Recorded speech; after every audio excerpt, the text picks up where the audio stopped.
Bonjour à tous et à toutes. Moi, je m'appelle Rudy Quinn et je viens d'obtenir mon diplôme en langue française et allemande de l'Université d'Édimbourg. Quand j'étais élève à Brunswick Academy entre 2008 et 2014, j'étudiais le français et l'espagnol au niveau de Higher et le français au niveau de Advanced Higher. Je dirais que le soutien de mes professeurs et l'instruction que j'ai reçue après Swick ont été cruciaux quand il s'agissait de choisir ce que je voulais étudier à l'université. Comme je voulais recevoir un aperçu plus large dans les cultures francophones et germanophones, j'ai pris la décision de me spécialiser en langue européenne moderne. C'est pour cela que j'ai choisi le français et l'allemand comme mes matières principales.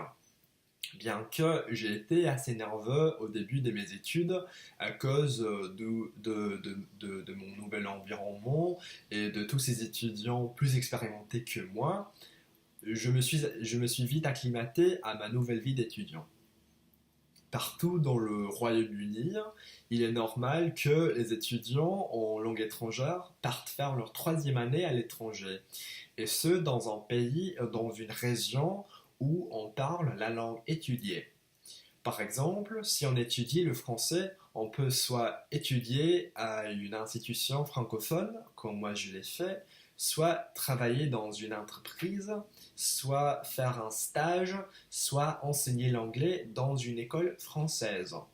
Mais comme j'étudiais le français et l'allemand, j'ai passé 4 mois à Paris et puis 5 mois supplémentaires à Berlin, c'est-à-dire les capitales de la France et de l'Allemagne.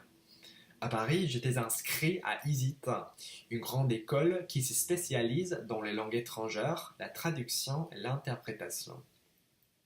C'était en prenant des cours comme la traduction entre l'anglais, le français et l'allemand à ISIT que j'ai pu élargir mes horizons linguistiques. Et à la Freie Universität de Berlin, j'avais l'opportunité d'approfondir mes connaissances de la traduction et de la langue allemande. Pendant mon aventure dans ces deux pays riches en histoire, culture et cuisine, non seulement j'ai amélioré mes connaissances en langue française et allemande d'une manière extraordinaire et fascinante, mais aussi j'ai fait la connaissance d'étudiants aimables qui m'ont gentiment invité à sortir avec eux et qui m'ont fait découvrir leur culture.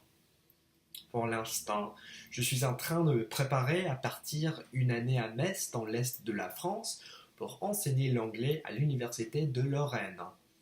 Quant à l'avenir, j'envisage de poursuivre mes études par un master en traduction à l'université de Glasgow. Pourtant, ce n'est pas encore décidé pour ma future carrière. Je pensais à devenir enseignant ou bien traducteur, mais on verra. Ce qui est sûr, c'est que je souhaite un travail qui me permette d'utiliser mes langues quotidiennement et aussi de me concentrer sur les domaines que je trouve importants, comme par exemple les droits de la personne humaine ou la protection de l'environnement, de préférence en Allemagne ou dans le sud de la France où il fait beau. Merci pour votre attention et bon courage.